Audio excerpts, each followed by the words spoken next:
But there's only one ideology that I hear blaming men for everything. You know, to be honest, I had this really long, sarcastic reply that I was going to do, and, Don't worry, baby, I'll do it for you. I'm going to save that, because I really think that this is a teaching lesson for anyone. Oh, it's going to be a teaching lesson for somebody, but it probably won't be us.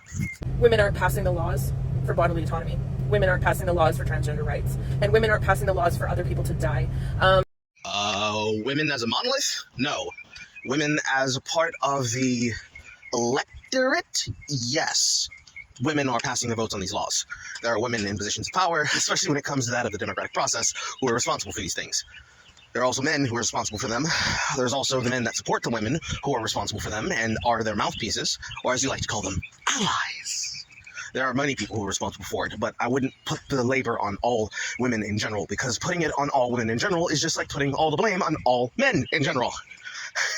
Tell me again, what's feminism? Women have not done this. Men have. So you want to talk about loss of life?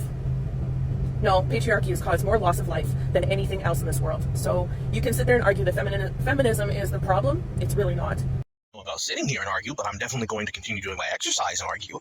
And by argue, I mean trounce you, because, it's weird how you guys keep defining all of these abstract things that are never given actual examples of how they relate to your topic as patriarchy. Because apparently patriarchy is when men build the world, and they are not just the architects, but the maintenance workers of upkeeping society, and women blame them for any and everything in history, except for the one things that the women aren't responsible for. Then that's what women did and what women made, and anything that's bad, a man did, except for the parts that men did, like getting women the vote, getting women the healthcare, getting women the ability to have bodily autonomy, which was devised by a gaggle of men who voted on a illegitimate form of law that came about because of a woman lying. And that's not even accounting for all the other things that apparently is patriarchy, like men dying in wars so that their daughters never have to experience the heartbreak of losing a father, a brother, a husband, a son, a half-cousin, or if you live on this side of the Winn-Dixie Live, a half-brother. Apparently, patriarchy is being able to abuse people. Look, over there, right now. A man abusing his child by having her read in his comfort in front of his house. How terrible. How dare that man? Doesn't he understand that women have rights? How dare he want her to be educated? We're trying to fight for everybody's rights. You're only trying to fight for your own. And that's the difference. Well, definitely fighting for everyone's rights when you choose to only ever focus on the particular kind of white woman feminism that allows you to pull fire alarms at male speaking events and engagements and claim that you were the victims.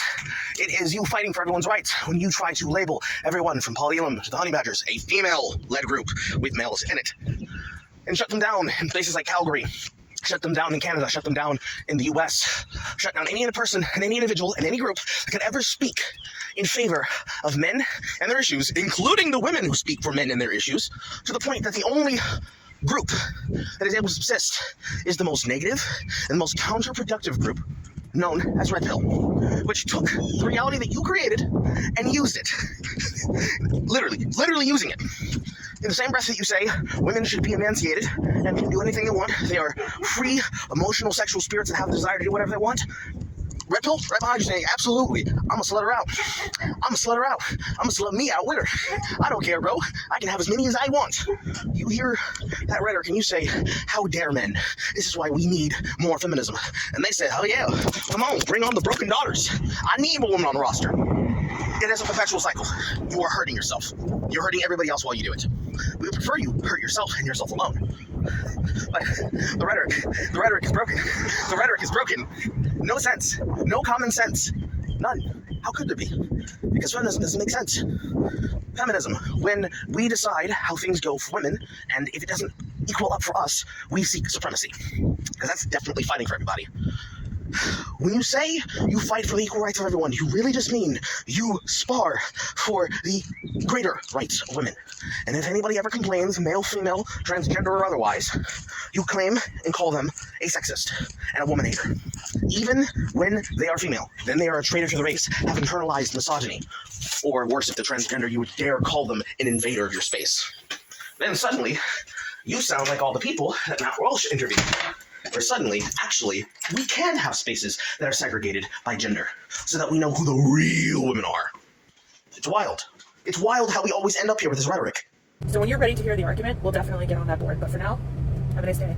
And I'm here to tell you there'll be noise in the comments. I've seen the mountaintop, and she will not be beating the coping allegations.